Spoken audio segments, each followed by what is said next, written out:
बिस्मिल्लाहिर्रहमानिर्रहीम। आज district court में हसान न्याजी के ऊपर जो मुकदमा दर्ज किया गया था उसकी आज समाअत थी।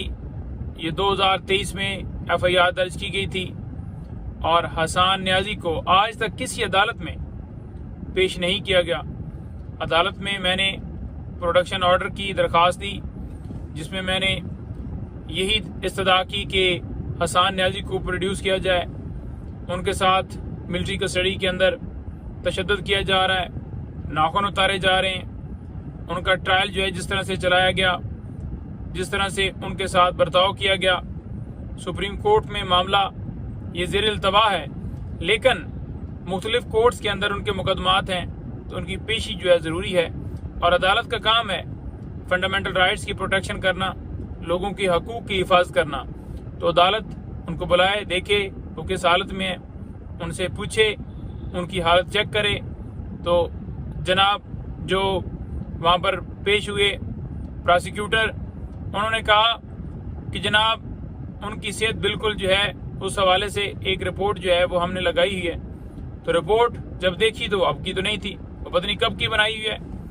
और मैंने अदालत को ये भी बताया कि जनाब ये रिपोर्ट जो है जो बनाई गई है, क्या ये रिपोर्ट किस हॉस्पिटल, जिस हॉस्पिटल से बनाई गई है वो क्या हसान न्याजी या उनके घर वालों की तरफ से रिकमेंड था, या जिनकी कस्टडी में है उनके ही हॉस्पिटल से एक झूठी रिपोर्ट बनाई गई है।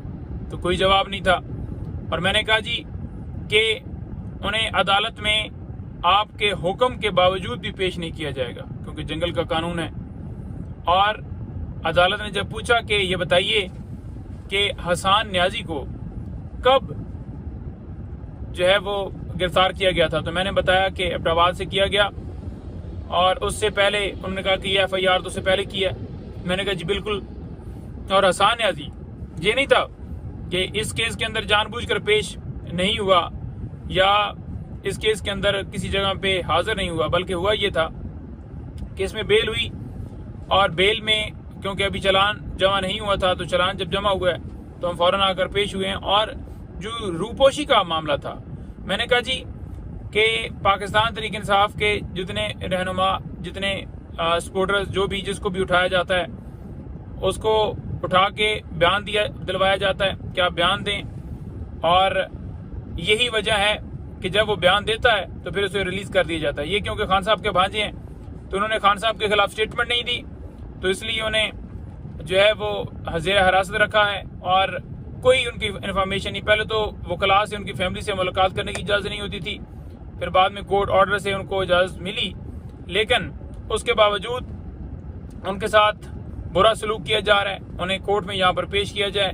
उन्हें लाया जाए। और मैंने ये भी बताया कि जनाब सुप्रीम कोर्ट में एक जो लिस्ट थी जो कस्टडी के अंदर है वो भी वहाँ पर फराहम की गई थी। अदालत ने कहा कि वो लिस्ट फराहम कर दें या कोई सबूत फराहम कर दें जिससे ये शो हो कि वो मिलिट्री कस्टडी में है, क्योंकि सरकार मुकर रही थी, कह रही थी कि हमें नहीं पता कि वो किधर हैं और आप नोटिस भिजवाएं IU को, ये है वो है, रिपोर्ट मंगवाएं। मैंने कहा जी ये ट्रक की बत्ती है, ट्रक की बत्ती के पीछे लगाने वाली बात है।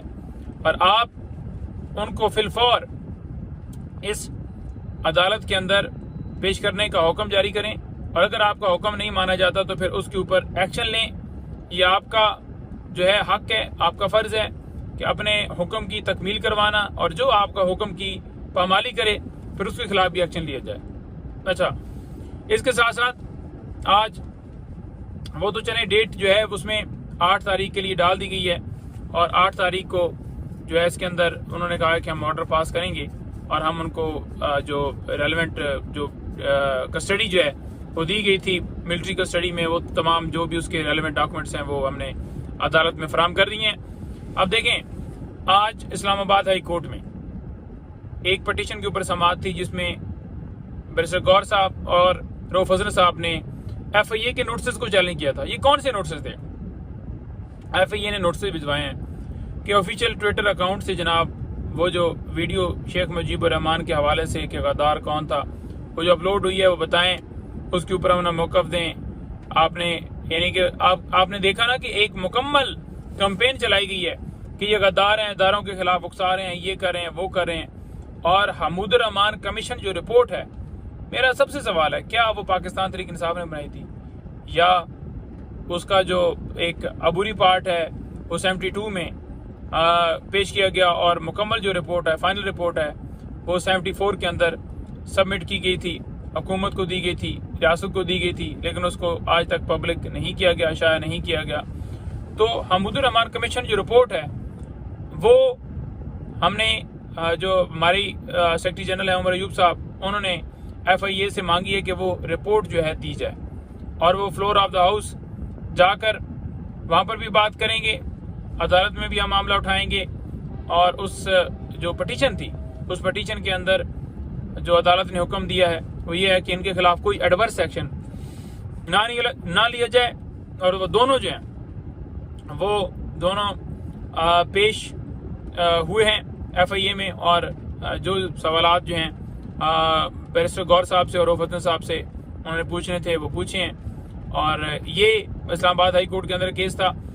اس کے علاوہ آج کی مزید کیسز کی تفصیلات تو نہیں، ایک کنٹمپٹ آف کورٹ وہ بھی چل رہی ہے اور دیگر کیسز جو ہیں وہ چل رہے ہیں، وہ کنٹمپٹ آف کورٹ فیصل واڈا کے اوپر ہے۔ اب دیکھتے ہیں کہ اس کے اندر عدالت کس حد تک جو ہے اپنا حکم منواتی ہے، لیکن میں آپ کو یہ ضرور کہنا چاہوں گا کہ خان صاحب اس وقت عدت کیس کے اندر پابند سلاسل ہیں۔ تو ہم اپنی عدالتوں سے بار بار استدعا کرتے ہیں کہ فیئر ٹرائل ہر ایک کا حق ہے۔ ان کے اس وقت جب فیصلہ آنا تھا اس وقت جناب سماعت جو ہے آپ نے دیکھا کہ کس طرح سے جج جو ہیں وہ پیچھے ہو گئے، انہوں نے فیصلہ نہیں سنایا۔ زندگی کی ہماری ہسٹری کے اندر ایسا پہلی دفعہ ہوا ہے اور آپ نے کبھی بھی ایسا نہیں دیکھا ہوگا۔ تو وہ جس طرح سے اس کیس سے ریکیوز انہوں نے کیا تو یہ ایک لمحہ فکریہ ہے، اور جوڈیشل جو سسٹم ہے یا انصاف دینے والے جو ادارے ہیں ان کے اوپر ایک سوالیہ نشان پیدا ہو گیا کہ ایک سائفر کیس تھا، اس کے اندر سزا جو ہے آپ نے دیکھا کہ کس طرح سے وہ جھوٹا کیس بنایا گیا، سزا دی گئی اور الحمدللہ خان صاحب بری ہوئے۔ تو یہ عدت والا کیس تھا جو بی بی صاحبہ کے اوپر خان صاحب کے اوپر تھا، تو ان میں اگر جو ہے وہ سزا ختم ہوتی تو ڈیفینیٹلی خان صاحب کی رہائی ممکن ہو جانی تھی اگر کوئی نیا مقدمہ نہ بنایا جاتا، لیکن اسی وجہ سے اس کیس میں ڈیلے کیا گیا۔ تو اب بھی ہم کہتے ہیں، استدعا کرتے ہیں کہ عدت کیس کے اندر فیصلہ دیا جائے، فوری فیصلہ دیا جائے، انصاف فراہم کیا جائے، انصاف فراہم کیا جائے۔ بہت شکریہ۔